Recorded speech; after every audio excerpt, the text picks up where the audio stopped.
Welcome once again to a Chef Knives to Go quick look product review. I'm Steve Gamache, and what we're looking at in this episode is the Zakuri Blue or Awagami number 1 Bunka 170mm knife.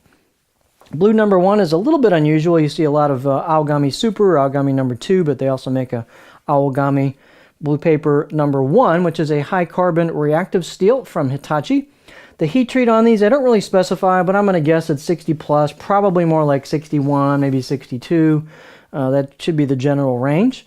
The construction is a reactive soft iron cladding on either side of that Awagami number 1 for a 3-layer sandwich, and they also put a blacksmith or kudauchi finish on top of that as well. And I believe there's also lacquer on top of that, so you got a little bit of a protective food-safe lacquer. You could remove the lacquer with acetone, nail polish remover and stuff if you want, or you can just let it wear off naturally. The weight on this knife is nice and light. It's 114 grams or 4.0 ounces. The edge length is 170 millimeters or 6.7 inches on this particular sample. These dimensions and weights and thicknesses will vary just a little bit from knife to knife. The overall length on this one was about 12.3 inches from tip to the end of the handle. And the spine thickness on this one, this is where the number can vary quite a bit sometimes since they're hand hammered. This one's about 3 millimeters thick, coming right over the top of the back of the blade, the chin. And then it thins down a bit to 2-ish, 2.5. And then with these Bunka knives, they have kind of a reverse sword tip, so they make the turn and keep that thickness and basically until you hit the grind. So this one thins out at the very, very tip. This isn't really skinny at the tip, doesn't have a lot of taper to it. So the tip's not just going to fly through stuff like some of them will, but they do thin it down right at the very, very edge. The thickness on the, or excuse me, the height on this is about 48.5 millimeters, and that can vary, but plenty of blade height. And the handle's nothing fancy. It's a basic D-shaped, which is kind of a right-hand bias, but I'm a lefty and I don't have any problem with them at all. If you pinch grip, I don't even really notice that D. It doesn't bother me a bit, so don't worry too much if you're a lefty about that, in my opinion.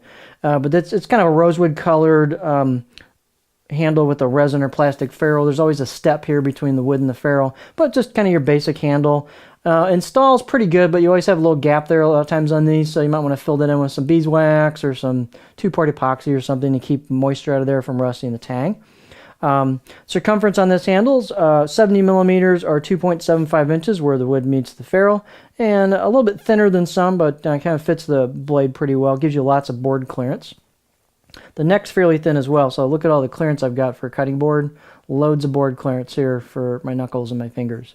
Let's see, what else? Out of the box edge, these do have lacquer on them. Sometimes that lacquer can hit the edge, so they can be not the sharpest out of the box. This one, I'll give it kind of an average 5 out of 10 edge. But the steel sharpens up great. If you do not know how to sharpen, I'd suggest maybe paying Chef Knives to Go. They have an option to sharpen the knife before they send it, and it's worth the money if you're not into sharpening or don't know how to sharpen or just learning to kind of get a feel for what a really sharp knife is to get a reference point, because a lot of times people are surprised at how sharp these babies really are. So here's a close-up of the blade. And these are just kind of a no-frills, no-nonsense line of knives. They've got some embossed on the right side of the blade, and the left side of the blade has the Zakuri embossed logo on it right there, and another kanji right towards the back. Again, these aren't super fancy on the fit and finish, but they've relieved the spine a little bit on the edge. It's a little rough, but it's relieved, as well as the choil back here, some file marks, but it's pretty comfortable, so you don't have to worry about that too much. You could definitely finish these off a little bit if you wanted to. You lose the black, the kudauchi finish on there, but you could you could kind of tweak them if you want to.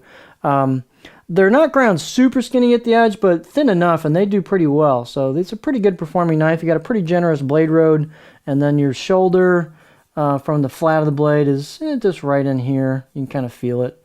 They're a little flatter on the right side of the blade than on the left side of the blade. A little more of a bump there on the shoulder on the grind on this one. Balance point, almost forgot that in the other video, but balance point is right about there, which is pretty close to a pinch grip, maybe a little behind that. Really nimble, very light, nimble knife. Blade is got a little bit of flex to it, but fairly stiff. Let's take a look at it on our cutting board. Yeah, switch hands, I got this on the wrong side. I got a different setup here, so let's take a look at it. Zakuri's trademark is kind of this extra belly towards the tip. They do that on their Guto knives, and they also do it on this knife. So you can kind of see what that looks like. New camera setup, so I'm trying to get the focus areas here.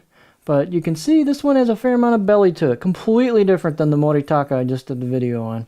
So especially a little more belly towards the tip. So this will rock real nice. A little bit of a flat, but really kind of gentle curve with some extra aggressive belly towards the tip. So I can get pretty high on this before I start digging the tip in. So this one would rock really nice. Not super flat. Totally different style, as I said, from some of the other ones. Nice and smooth profile, though. So if you're looking for a lower cost knife to learn sharpening and, excuse me on that, to learn sharpening and just learn the general ins and outs of carbon, reactive carbon steel care, this is a nice line. They're got a lot of value for what they represent for the price point, and just a good performing all-around line of knives with some excellent steel. So there you have a cool Bunka. This is the Zakuri Aogami, our blue paper number 1 Bunka 170mm knife.